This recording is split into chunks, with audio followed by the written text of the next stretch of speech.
Alright guys, Jason here. So the Spider-Man 2 PS5 just dropped, and I wanted to give you a look at the new console covers and the DualSense controller that came with the bundle.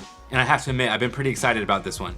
I've been a big Spider-Man fanboy since I was a kid, so it's probably no surprise when I say I'm super hyped for the new game, especially since the first two were so good.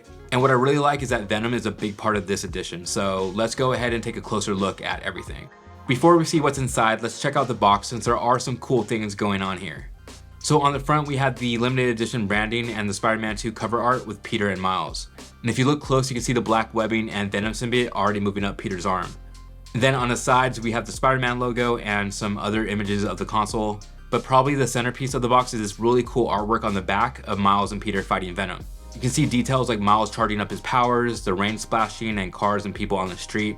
It sort of feels like this tribute to some of the art from the comics, which is pretty dope. Inside the box we have accessories like the HDMI, USB and power cables, and other paperwork. This bundle also comes with the code for the digital edition of Spider-Man 2 for when it drops later on October 20th. But okay, let's check out the controller. So as you can see, most of it is matte black aside from some red and white like the logo in the middle. It's pretty much representing how Venom merges with Spider-Man in the story. And yeah, I have to say I really like how this came out.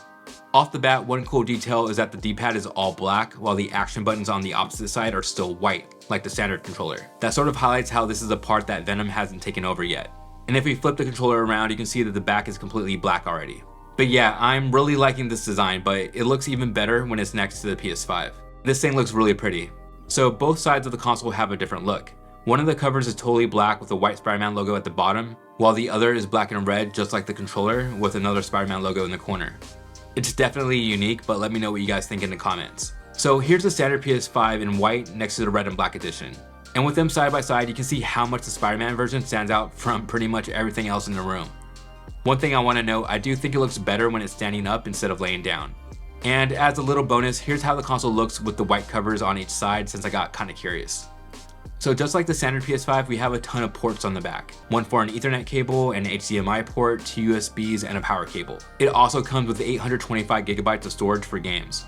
On the front, we have ports for both a full-size USB and a USB-C cable and the disk drive. Pretty much everything you'd expect. So if you're really liking how this looks but don't want to spend the $600 on the bundle, you can buy the covers and the controller on their own, which is much cheaper. If you do buy it separately, the only thing you'll be missing out on is the limited edition box, but that's honestly about it. I mean, if you take away the custom covers, it's just like any other PS5.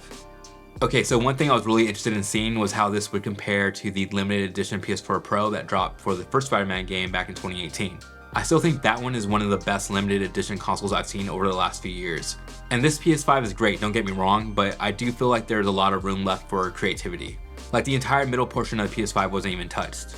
How cool would it have been if they customized that part too, at least for the bundle, while also selling the cover separately? And one other minor thing, I think the black cover should have had the black suit Spider-Man logo on it instead of the classic one.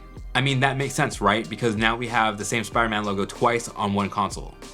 But all that aside, if you're as pumped as I am for Spider-Man 2, I think you'll definitely like this version. And not to mention, this is still one of the only limited edition PS5s that Sony has released over the last few years. It's kind of crazy to think that we haven't had any limited edition consoles or covers for the releases of Horizon Forbidden West, God of War Ragnarok, Returnal, Ratchet & Clank, even Gran Turismo 7. Hopefully we see some more down the line, but maybe everyone at Sony is too busy, who knows.